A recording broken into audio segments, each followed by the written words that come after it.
بەڕێوەبەرایەتی ئاسایشی سلێمانی لە تێکڕای کار و چالاکیەکانی بۆ بەرەنگاربوونەوەی مادەی هۆشبەر لە 6 مانگی ڕابردوودا توانراوە 240 تۆمەتبار بە تۆمەتی بەکارهێنان و بازرگانیکردن بە مادەی هۆشبەر دەستگیر بکەن و ڕوبەڕووی یاسایان بکەنەوە.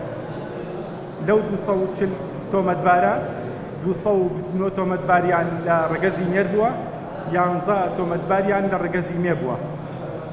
لە تێکڕای 240 تۆمەتبارەکە 67 کەسیان بە تۆمەتی بازرگانیکردن و هێنانی مادەی هۆشبەر دەستگیرکراون، 173 کەسیان بە تۆمەتی بەکارهێنان دەستگیرکراون و ڕوبەڕووی یاسا کراونەتەوە.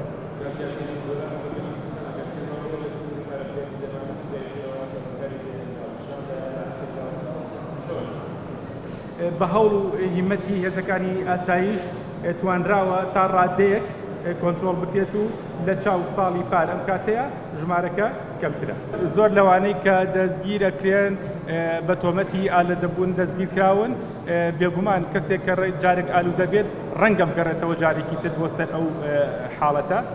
سەبارەت بە دەستخستنی مادەی هۆشبەر لە هەر شوێنێکا بێت، ئەو کەسانی کالودە بن هەموو ڕێگایەک دۆزنەوە بۆی کە دەستیان بکەوێت. کوردستانیش سنوورێکی فراوانی هەیە، بێگومان ئەو کەسانی کە هەوڵی بازرگانیکردن بەو مادانایەن لە وڵاتانی دەور و پشتمانەوانی هەندێک لەناو هەرێمی کوردستان.